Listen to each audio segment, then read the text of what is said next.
तो हम लोग समाज के बारे में पढ़ रहे थे, तत्पुरुष समाज। जैसे समाज का पहले हम लोग परिभाषा पढ़े थे कि दो पद मिलकर अपनी अपनी विभक्ति को छोड़कर आपस में मिलता है तो समास कहते हैं। और इसके मुख्य रूप से चार भेद होते हैं: अव्ययी भाव तत्पुरुष, अव्ययी भाव समास, तत्पुरुष समास, द्वंद्व समास और बहुब्रीहि समास। अव्ययी भाव समास के बारे में हम लोग पढ़े थे कि जिसका पूर्व पद प्रधान हो या जिसमें अव्यय लगा हुआ, उपसर्ग लगा हुआ है, उसको हम अव्ययी भाव समास कहेंगे। और अव्ययी भाव समास हमेशा एक वचन नपुंसक लिंग में रहता है। ये अव्ययी भाव के हम लोग अव्ययी भाव हम लोग पहले पढ़ चुके हैं, वो 16 अर्थों में जो होता है।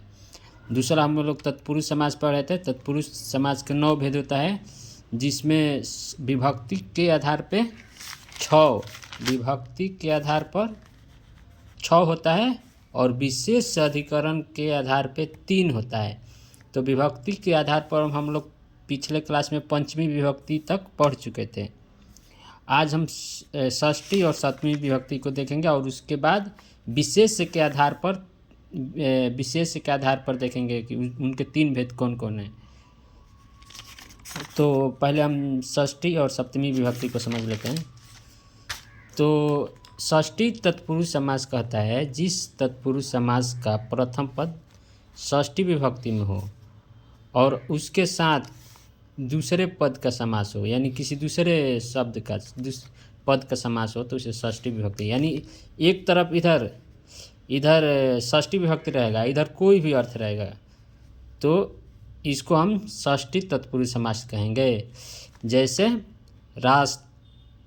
राष्ट्रस्य पति यानी राष्ट्रपति, तो ये हो गया समासिक पद और ये हो गया समास विग्रह, यानी राष्ट्रस्य पति मतलब राष्ट्र का पति। इसका हिंदी क्या हुआ? राष्ट्र का पति, यानी षष्ठी तत्पुरुष समास है। अगर कह दे कि राष्ट्रपति कौन सा तत्पुरुष समास है तो षष्ठी तत्पुरुष समास, क्योंकि इसका हम विग्रह करेंगे तो क्या होगा? राष्ट्रस्य पति यानी राष्ट्र का पति। पाठस्य शाला यानी पाठ का शाला यानी पाठशाला, तो इसका पाठशाला क्या होगा? पाठ का शाला। यानी सूर्य से उदय, यानी सूर्य में षष्ठी लगा हुआ है और उदय। हम लोग जानते हैं कि समास अपना अपना विभक्ति छोड़कर, मैंने 2 पद अपना अपना विभक्ति, 2 या 2 से अधिक पद अपना अपना विभक्ति छोड़कर ही समास बनता है। तो सूर्यस्य में षष्ठी विभक्ति है तो अपना षष्ठी विभक्ति छोड़ेगा तो सूर्य हो जाएगा, तो क्या हो जाएगा? सूर्योदय हो जाएगा। षष्ठी विभक्ति छोड़ देगा तो सूर्योदय, तो सूर्योदय का अर्थ क्या हुआ? सूर्य का उदय, यानी षष्ठी विभक्ति है, षष्ठी तत्पुरुष समास है। गजानम राजा यानी गजानम, गजों का राजा यानी हाथियों का राजा, उसे गजराज कहते हैं। देवानाम भाषा, देव में क्या, सब में षष्ठी विभक्ति लगा हुआ है। आप लोग गज का, देव का, ये सबका षष्ठी विभक्ति आप लोग शब्द रूप पढ़िएगा तो पता चल जाएगा। तो देवानाम भाषा यानी देवताओं का भाषा यानी देव भाषा। तो देव भाषा का क्या अर्थ हुआ? देवताओं का भाषा, देवों का भाषा। तो इसका समास विग्रह करेंगे तो देवानाम भाषा हो जाएगा। नारायणम इंदु, तो यानी नारायणम इंदु को ये भी यही है, यानी जब इसका समास करेंगे तो क्या हो जाएगा? नरेंद्र है, नरेंद्र यानी नारायण का इंदु है, नारायण का इंदु, नारायण के इंदु को क्या कहेंगे? नरेंद्र। तो इसका समास विग्रह क्या हो जाएगा? नारायणम इंदु। मुशिकानाम राजा यानी चूहों का राजा यानी मुशिक राजा, मुशिक राजा का अर्थ क्या हुआ? चूहों का राजा। कपोताम राजा, कपोतों का राजा। काल्यदास यानी काली का षष्ठी विभक्ति क्या हो जाएगा? काल्या, यानी काली का दास, तो उसको क्या कहेंगे? कालिदास। तो इसका अर्थ क्या हुआ? काली का दास। इसका अर्थ क्या हुआ? कालिदास का काली का अर्थ है। इसका समास विग्रह क्या करेंगे तो काल्यादास, क्योंकि काली का षष्ठी विभक्ति क्या होगा? काल्या। विद्याया आलय, विद्या का षष्ठी विभक्ति क्या होगा? विद्याया आलय यानी विद्या का आलय, तो विद्यालय। अब विद्यालय का कोई समास विग्रह बोल दे करने के लिए तो क्या हो जाएगा? विद्याया आलय। पूरा आप लोग अच्छा से इस एग्जाम्पल को अच्छा से दिमाग में रखिएगा, इसके अर्थ को समझिएगा। गंगाया जलम, गंगा का जल, तो क्या ये भी क्या हो गया, षष्ठी विभक्ति, षष्ठी तत्पुरुष समाज। ये सब गंगा में षष्ठी लगवा है। जगत आत्मा यानी जगदम्बा, यानी जगत का अम्बा है, जो जगत का अम्बा है उसे क्या कहेंगे, जगदम्बा। तो जगदम्बा का अर्थ क्या होगा, जगत का अम्बा। राज पुरुष, ये सब में षष्ठी लगवा है। राज्य पुरुष यानी राजा का पुरुष, तो क्या हो जाएगा, राजपुरुष। राजपुत्र, राजपुत्र यानी राजा का पुत्र। तो ये हो गया षष्ठी तत्पुरुष समास। इसके एग्जाम्पल को आप लोग अच्छा से देख लीजिए। आगे है तत्पुरुष समास में लास्ट, इसका विभक्ति के आधार पे लास्ट है तत्पुरुष समास, सप्तमी तत्पुरुष समास। तो इसमें भी क्या है, जिस तत्पुरुष समास का प्रथम पद सप्तमी रहे और अन्य पद कोई भी रहे, तो कोई पद का समास हो, अन्य पद दूसरा रहे और दोनों का समास हो, तो उसे हम तत्पुरुष समास कहेंगे। यानी इधर षष्ठी सप्तमी रहना चाहिए और इधर कोई भी पद रहना चाहिए, कोई भी, और दोनों का समास होगा तो कौन सा बनेगा, सप्तमी तत्पुरुष समास बनेगा। तो अक्षेणु, अक्षेषु सौंड, इसका अर्थ हम समझा रहे हैं। यानी ये अक्ष है ना, ये अक्षेषु, यानी इसमें सप्तमी का क्या है, बहुवचन है, सौंड। यानी सौंड मतलब होता है चतुर, यानी इसका होता है पासा। अक्ष का मतलब होता है पासा, यानी पासा में चतुर, पासा में चतुर, पासों में चतुर। यानी पासा खेलने में, जैसे जुआ खेलने में कोई चतुर होता है ना, पासा खेलने में, ताश खेलने में कोई चतुर होता है, बहुत धूर्त होता है, दिमाग लगाता है, टिटमान करता है, तो उसी को सौंड कहा जाता है। तो अक्षेणु सौंड का अर्थ क्या हुआ, पासा। अक्ष सौंड इसका हो जाएगा, क्योंकि अपना सप्तमी विभक्ति छोड़ेगा तो अक्ष हो जाएगा, और सौंड का सौंड, तो अक्ष सौंड का क्या अर्थ होगा, पासा में चतुर।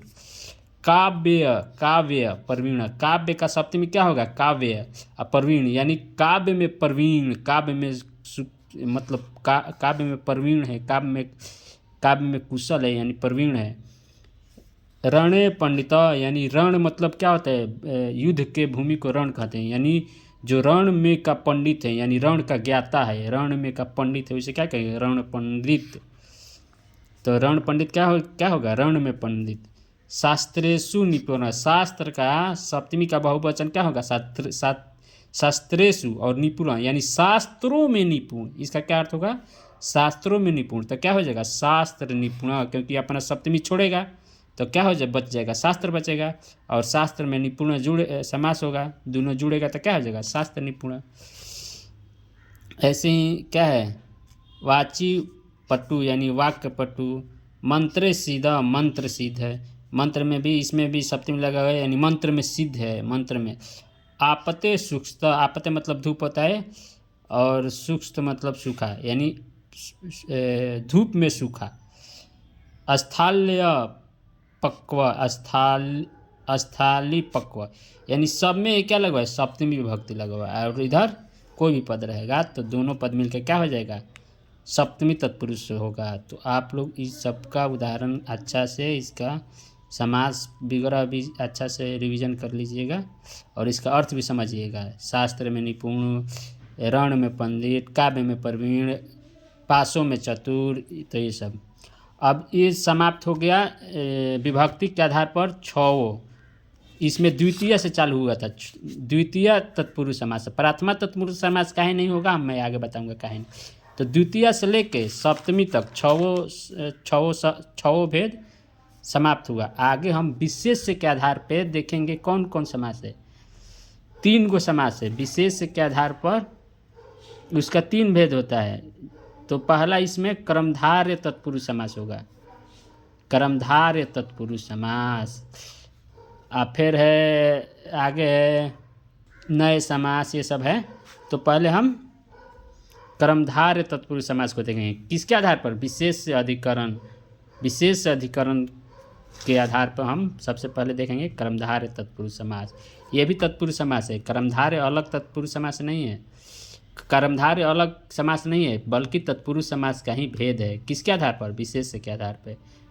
तो इसमें क्या है, तत्पुरुष समानाधिकरण कर्मधारय, यानी जिस तत्पुरुष समास का समान अधिकरण यानी अधिकरण मतलब विभक्ति वाले पदों का समास होता है, उससे कर्मधारय समास कहते हैं। यानी हम इसका अर्थ ये हुआ कि ये दोनों पद क्या रहेगा, समान विभक्ति क्या रहेगा, ये दोनों पद क्या रहेगा, समान विभक्ति।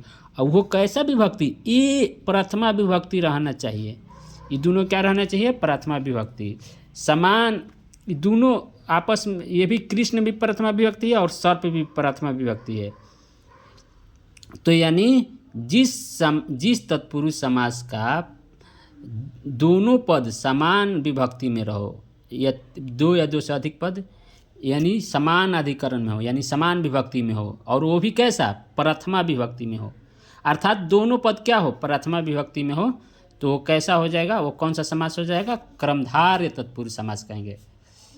तो जैसे कृष्ण सर्प, कृष्ण में भी प्रथमा विभक्ति है और सर्प भी प्रथमा विभक्ति है, तो ये दोनों का समास होगा तो अपना अपना विभक्ति छोड़ेगा, तो छोड़ के दोनों का समास हो जाएगा, क्या हो जाएगा, कृष्ण सर्प यानी काला सांप। कृष्ण मतलब काला होता है, सर्प मतलब सांप होता है, तो इसका क्या अर्थ हुआ, काला सांप।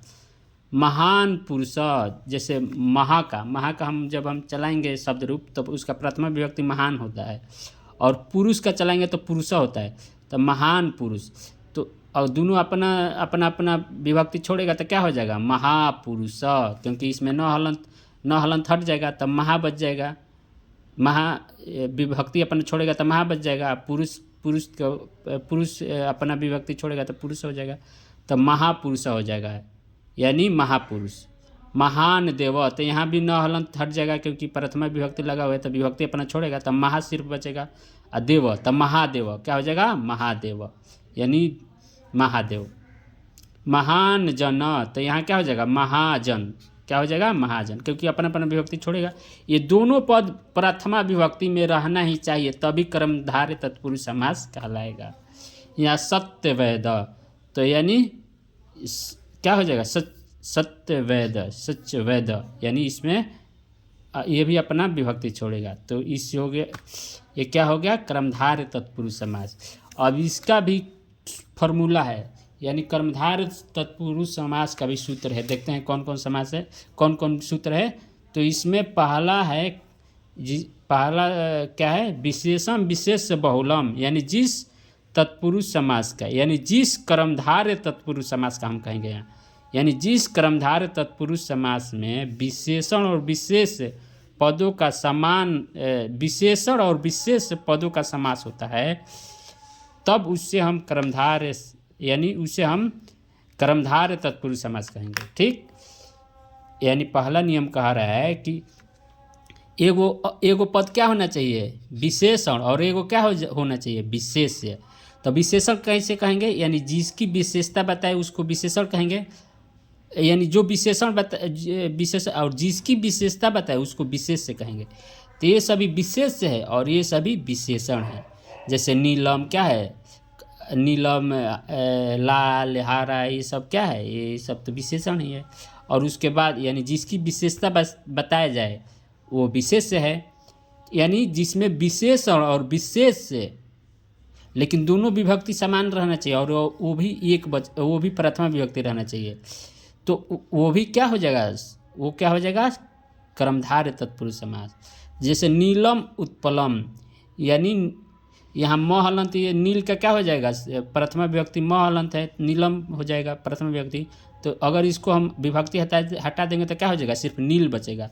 यहाँ उत्पलम, तो जब ये दोनों का समास होगा तो क्या हो जाएगा, नीलोत्पलम, क्योंकि नील हो जाएगा और ऊ आके जोड़ जाएगा ल में, तो ओ हो जाएगा, तो नीलोत्पलम हो जाएगा, क्योंकि आप लोग संधि में पहले पढ़ चुके हैं कैसे। नीलम कमलम, तो यहाँ क्या हो जाएगा, कमल, कमल, तो यहाँ म हलंत हटेगा क्योंकि विभक्ति अपना छोड़ेगा, और यहाँ कमलम, तो नील कमलम यानी नीला कमल, क्या हो जाएगा, नीला कमल। यानी कमल की विशेषता क्या है, नीला है, कमल कैसा है, नीला है। तो यानी एक पद क्या रहेगा, विशेषण, और दूसरा पद क्या रहेगा, विशेष रहेगा। तो ऐसे दोनों का समास हम करेंगे तो कौन सा समास बनेगा, कर्मधारय तत्पुरुष समास। वैसे ही नीलम कंठम, यानी कंठ की विशेषता बता रहा है कि नीला है, कंठ कैसा है, नीला है, तो नील कंठम हो जाएगा। वैसे ही पीतम अम्बरम यानी अंबर, अंबरम, अंबर का क्या बता रहा है, विशेषता बता रहा है कि पीतम है। तो पीत का यानी म हलंत हट जाएगा, विभक्ति हटेगा तो पीत हो जाएगा, तो क्या हो जाएगा पीताम्बरम यानी पीला वस्त्र। क्या हो जाएगा पीला वस्त्र। अंबरम का वस्त्र होता है तो यानी पीला वस्त्र। महान राजा, तो यहाँ न हलंत हटेगा, यहाँ राजा जुट जाएगा तो महाराजा हो जाएगा। क्या हो जाएगा महाराज। अब यहाँ क्या है कृष्ण सर्प, यानी सर्प की विशेषता बता रहा है कि काला है। तो क्या हो जाएगा, ये विशेषण हो गया और ये विशेष हो गया, तो दोनों का समास हो जाएगा तो कृष्ण सर्प हो जाएगा। तो पहला फॉर्मूला कह रहा है कि अगर दो पद रहे और एक पद विशेषण रहे और दूसरा पद विशेष रहे और दोनों प्रथमा विभक्ति में रहना चाहिए, तो वैसे वह उन दोनों का जब समास होगा तो वो समास ये यानी ये सभी समास कौन सा समास होगा, कर्मधारय तत्पुरुष समास का होगा। अब इसका दूसरा नियम क्या है, दूसरा फॉर्मूला क्या है कर्मधारय तत्पुरुष समास का, उपनानी समान वचने, यानी जब उपमा और उपमेय पदों का समास हो तो उससे हम कर्मधारय समास कहेंगे। पहला फॉर्मूला क्या कह रहा है, पहला फॉर्मूला कह रहा है कि विशेषण और विशेष मिलकर जो समास बनाएगा उसको हम कर्मधारय तत्पुरुष का कहेंगे। और जो उपमा और उपमेय भी दोनों मिल के जो बनेगा वो भी कैसा हो जाएगा, तो धन यु श्याम, यानी इसमें एक पद उपमा है और एक उपमेय है। विधुत यु चंचला, ये यु ऐसे जोड़ा हुआ है शब्द है, लेकिन ये इन दोनों मेन पद है, यानी एक उपमा है और एक उपमेय है, तो घन श्याम हो जाएगा। विधुत चंचला तो विधुत चंचला हो जाएगा। नवनीतम कोमलम तो नवनीत कोमलम हो जाएगा। चंदु यु उज्जलम तो चंद उज्जलम हो जाएगा, चंदोज्जलम, क्योंकि चंद यहाँ चंद अपनी विभक्ति छोड़ेगा प्रथम विभक्ति, तो चंद हो जाएगा, और उज्जलम तो चंद उज्जलम हो जाएगा। पुरुष व्याघ्र युव, यानी पुरुष व्याघ्र दोनों जुटेगा अपना अपना विभक्ति छोड़ के, तो क्या हो जाएगा पुरुष व्याघ्र, यानी घन श्याम विधुत चंचला नवनीत कोमलम। तो ये हो गया इसका, यानी एक पद क्या रहेगा उपमा और दूसरा पद उपमेय, तो दोनों मिलकर भी क्या बनाएगा, जो समास बनाएगा वो समास कैसा होगा कर्मधारय तत्पुरुष समास। तो इसमें दो नियम देखें, तीसरा नियम क्या कह रहा है, तीसरा नियम इसमें नहीं है। तो आज हम पढ़ें कि तत्पुरुष समास के विभक्ति के आधार पे 6 गो हम लोग पढ़ चुके हैं, 7वीं तत्पुरुष तक, और इसमें अब विशेष के आधार पे 3 है जिसमें हम आज पहला पढ़े, कौन, कर्मधारय तत्पुरुष समास। कर्मधारय तत्पुरुष समास में कह रहा है कि समान विभक्ति रहना चाहिए, समान विभक्ति रहेगा और वो दोनों एक प्रथमा विभक्ति होना चाहिए। तो दोनों प्रथमा विभक्ति रहेगा तो कैसा समास बनेगा कर्मधारय तत्पुरुष समास। और इसका पहला नियम क्या कह रहा है कि यदि पहला विशेषण रहे और दूसरा पद क्या रहे विशेषण रहे, तो दोनों मिलकर भी कैसा बनाएगा कर्मधारय तत्पुरुष समास बनेगा। दूसरा नियम कह रहा है कि पहला उपमा हो और दूसरा उपमेय हो, तो यानी दोनों यानी उपमा और उपमेय पद का जो समास बनेगा वो भी कैसा बनेगा कर्मधारय तत्पुरुष समास। तो एक कर्मधारय तत्पुरुष समास का उदाहरण है। आप लोग इन सभी उदाहरण को अच्छा से कॉपी पे नोट करके बार बार रिवीजन कीजिएगा, उसका कैसे समासिक विग्रह होगा और कैसा समासिक पद बनेगा, उसका क्या अर्थ है, ऐसे बार बार आप लोग रिवीजन कीजिएगा तो कर्मधारय तत्पुरुष समास समझ लेंगे। कल हम इसके दूसरा तत्पुरुष समास पढ़ेंगे, यानी इसके 3 भेद हैं ना विशेष के आधार पे अधिक। तो पहला हम लोग पढ़ लिए, दूसरा तीसरा कल हम लोग पढ़ेंगे।